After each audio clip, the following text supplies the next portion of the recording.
Hello, everyone. My name is Carly Gotz, and I'm the General Manager for Botanica. And today I'm joined by our Botanical Guide, Colin Crosbie, who's joining us from his homeland in Scotland. Welcome, Colin. Well, thank you, Carly. Lovely to be with you.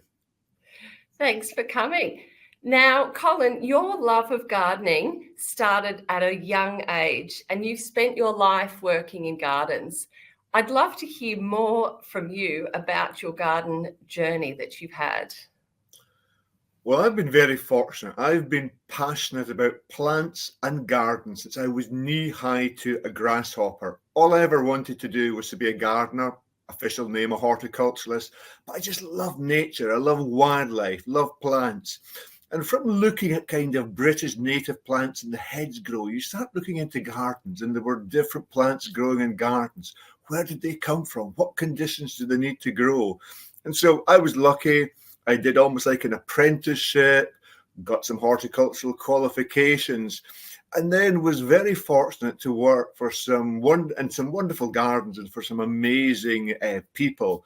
First of all, working in the Savile and the Valley Gardens in Windsor Great Park. Two wonderful woodland gardens, camellias, rhododendrons, magnolias, plants from Asia and North America. And then after a few years there, being very fortunate to become the head gardener for Her Majesty, Queen Elizabeth, the Queen Mother. And what an incredible lady she was. I really think she's the inspiration of why Prince Charles, now King Charles, is so keen in gardening himself. So I worked there, and when you work for a person like that, you never realize you're working for someone who's part of history. And she was so keen in her garden. Again, rhododendrons, camellias, magnolias. That's both she and the late king. They loved those plants. But as a young gardener, you always want to continue growing, developing yourself.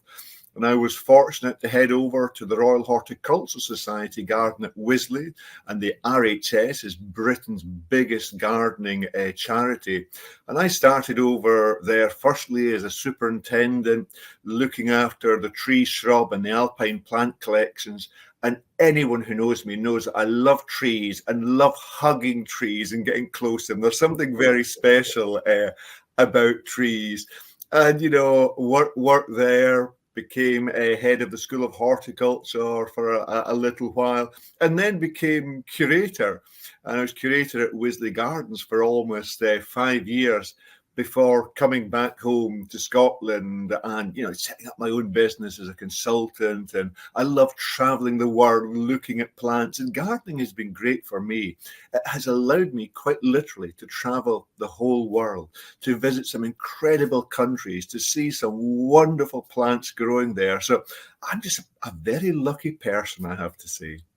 Oh, and you are just so passionate about all things gardening. And I was lucky enough to travel with you this year on the British Isles cruise. And I can attest to the fact that you do love to hug a tree. And I think everyone actually hugged a tree in Wisley Garden when we visited. And it was a new experience for me. And I do encourage my children now to have a hug of a tree. So that legacy is being passed on to my kids as well, Colin.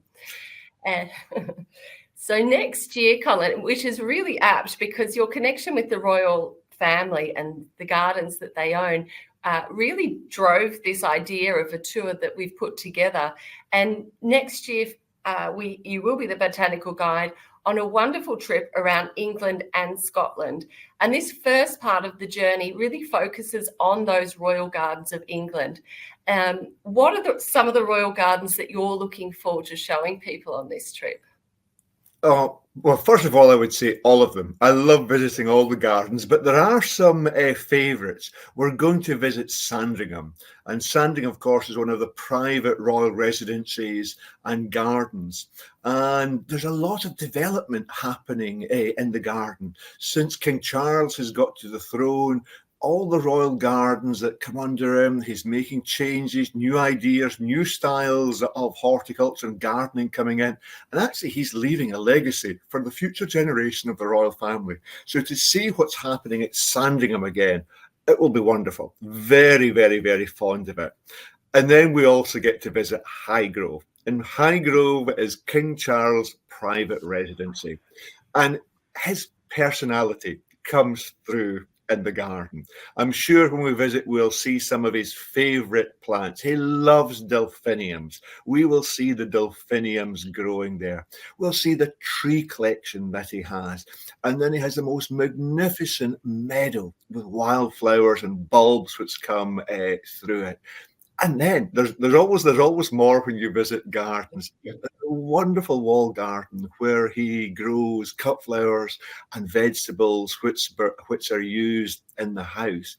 But my favourite little part of the garden is an area called the Stumpery. And after the Great Storm, Prince Charles, as he was then, sent out a message that he wanted stumps to create a stumpery.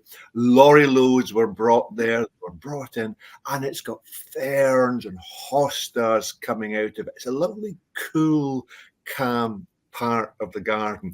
So much to see when we go to Highgrove.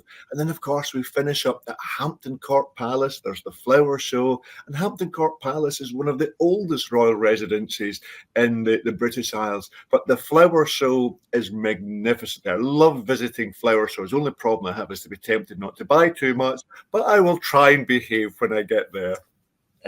It's a very tempting show, and I haven't been to Hampton Court myself, but they actually say it's the best of the Royal Horticultural Society shows because it's a lot bigger space. It's summertime. It's just got a more relaxed feel perhaps than something like Chelsea. So it is a favourite for the British people. Oh, we love it because there is the space. There are stalls selling food. You can sit down. There's very much like a party atmosphere at the show. Yeah. It's lovely. It really is. And right in the middle of July, and we should be hoping for good weather at that time, of course. Very important. Fingers crossed. Well, it's on my bucket list, that's for sure. So the next part of the journey, which we're taking on this trip, is travelling through your part of the world on a cruise through the lochs of Scotland, which is going to be very special. So what are you looking forward to showing people on this part of the journey? Now, right at the beginning of this tour, there's a wonderful treat. We're going to Dumfries House. Now, Dumfries House is incredible. A lot of history behind it, but there's a great story. The wonderful furniture, the Chippendale furniture, was going to be sold. It was halfway down the motorway to the sale room. And someone brought it to Prince Charles as he was then attention. All these treasures were being lost.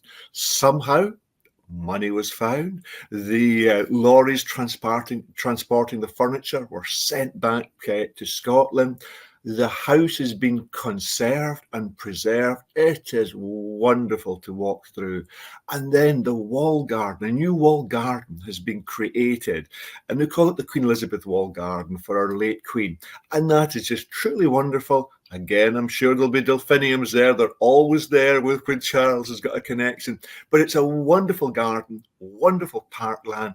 And just to go a tour of the house and hear the history and see the conservation work, it's just truly a gem. So that's right at the very beginning before we go anywhere. But then we head up north. One of my favourite castles and gardens. And I say castles and gardens because we'll get a chance to visit both. But there are two wall gardens at Codder Castle. There's a very traditional one, as it would have been 200 or 300 years ago. And then at the other side of the estate, there's a smaller wall garden. It appears to be small. And we walk through a maze. And behind the maze, with the Minotaur coming down in the background, there's a little passage. And we go through that passage into one of the most beautiful and colourful gardens out. And it's a garden that touches everyone's sense. And that is always a great favourite for me. And then we travel through the Scottish scenery, and we are blessed, I have to say, with some incredible scenery. The hills, the mountains that are round about us, the bird life that we may see, the castles on the edge, and the gardens that we'll be visiting as well. Attadale Garden, another wonderful garden, almost carved out, you could see, from the heads of the edge of the mountains. And then Inverurie Garden, when we go from the east coast, we go through to the west coast, east coast of Scotland, slightly cooler and drier. We end up in the west coast where it's damper wetter, and in Inverview you will see eucalyptus and many plants from the southern hemisphere, so people will see plants that they recognize. But it's just a wonderful garden, but some incredible views over the surrounding seascape that we'll see. So much to see. I always get excited looking forward to it. It's lovely. We have so many treasures in Scotland, and we will see some of the gardens and some of the sceneries on this tour. Absolutely. And there's no better way than doing it than cruising through those lochs and the lake area of Scotland. It is just so picturesque and scenic. So it will be a real gem. But thank you so much for joining me today, Colin. Sharing your knowledge and your love of gardens with us is such a pleasure to hear. So thank you again for joining me. Thank you very much. It's been a pleasure.